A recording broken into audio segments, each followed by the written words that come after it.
السلام علیکم ورحمۃ اللہ وبرکاتہ۔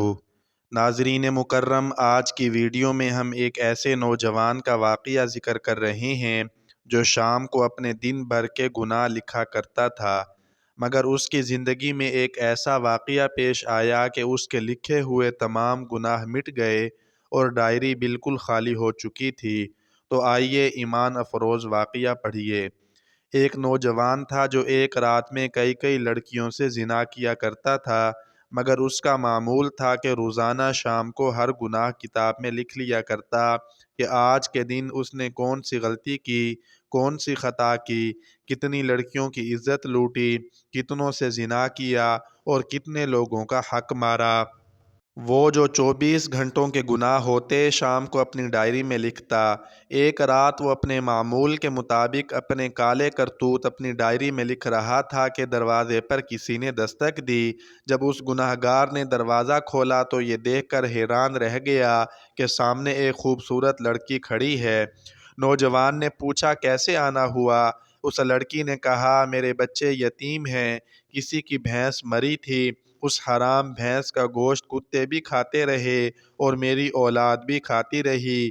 3 دن تو ہم نے وہ حرام گوشت کھایا، مگر اب وہ بھینس بھی ختم ہو گئی۔ اب میرے بچے 3 دن سے بھوکے ہیں۔ خدا را تیرے دروازے پر آئی ہوں، اللہ کے نام پر مجھے کچھ نہ کچھ کھانے کو مل جائے۔ اس نوجوان نے جب اس کا حسن دیکھا تو فریفتہ ہو گیا اور کہا کہ اندر آ جاؤ۔ جب یہ لڑکی گھر کے اندر آئی تو اس نوجوان نے دروازہ بند کر لیا۔ لڑکی سمجھ گئی کہ اس بدنیت کی نیت خراب ہو گئی ہے۔ اب اس نوجوان نے کہا کہ اے لڑکی، میں تیری ہر ضرورت پوری کرنے کو تیار ہوں، تجھے کھانا، پیسے، راشن دینے کو تیار ہوں، لیکن میری ایک شرط ہے کہ میری خواہش پوری کرنی پڑے گی۔ یہ کہتے ہی اس نوجوان نے لڑکی کو اپنی طرف کھینچا تو اس لڑکی کی ایک چیخ نکلی اور زور سے پکارا، اے مصیبتوں اور بلاؤں کو دور کرنے والے رب، مجھے اس ذلیل انسان سے بچا لے۔ پھر اس نوجوان سے مخاطب ہو کر کہا، اے نوجوان نادان، تو مجھے موت سے غافل نظر آ رہا ہے۔ کیا تو نہیں جانتا ہے کہ تجھ سے بہت بڑے بڑے طاقتوروں کو موت نے ویران گھاٹی میں اتار دیا؟ ان کو سوائے کفن کے کچھ بھی نصیب نہیں ہوا۔ جو انہوں نے بڑے بڑے گھر آباد کیے تھے اور وہ خالی کے خالی رہ گئے۔ اے نادان، یہ حشر صرف انہی کا نہیں ہوا، وہ دن آنے والا ہے، تیرا بھی یہی حشر ہوگا۔ اے شیطان کی چال میں پھنسنے والے نوجوان، اپنی آنکھیں کھول، قیامت کے دن اپنے رب کو کیا منہ دکھائے گا؟ اس گناہ گار نوجوان نے جب اس لڑکی کی فریاد سنی تو تڑپ اٹھا اور کہنے لگا، اے لڑکی، ابھی تو نے گناہ کیا ہی نہیں، تو اتنی ڈر رہی ہے؟ میں نے جو ساری زندگی گناہوں میں گزاری ہے، مجھے تو تجھ سے زیادہ ڈرنا چاہیے۔ بس یہ کہتے ہی اس کے دل میں رحم آیا، اس لڑکی پہ ترس آیا اور اسے چھوڑ دیا۔ کھانے پینے کا سامان دیا اور رخصت کرتے ہوئے کہا، اپنے یتیم بچوں سے کہنا کہ میرے حق میں دعا کریں۔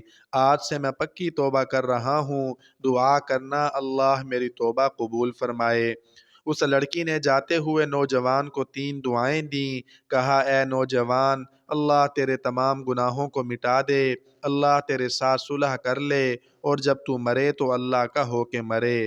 یہ 3 دعائیں دیتے ہوئے وہ لڑکی وہاں سے چلی گئی تو نوجوان نے اس کے جانے کے بعد گناہوں والی ڈائری کھول لی کہ ابھی جو میں نے گناہ کیا ہے وہ بھی لکھ ڈالوں، مگر جیسے ہی اس نے ڈائری کا پہلا صفحہ کھولا تو اس کے اوپر کچھ بھی نہیں لکھا ہوا تھا۔ تمام کے تمام گناہ مٹ چکے تھے۔ نوجوان نے تمام صفحے چھان مارے، سارے صفحے سفید نظر آ رہے تھے۔ غیب سے آواز آئی، اے نوجوان، اللہ نے ایک عورت کے ذریعے تیرے ساتھ صلح کر لی۔ ایک تو اللہ نے تجھے توبہ کرنے کی توفیق دی، دوسری دعا اللہ نے تیرے ساتھ صلح کی، اور تیسری دعا جب تو مرے گا تو اللہ کا ہو کے مرے گا۔ لکھنے والے لکھتے ہیں کہ جب یہ نوجوان مرا تو اللہ کا ولی بن کر مرا۔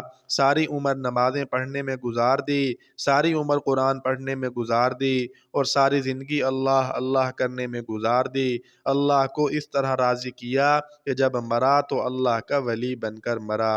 اللہ تعالی ہمیں بھی اپنا نیک بندہ بنا لے۔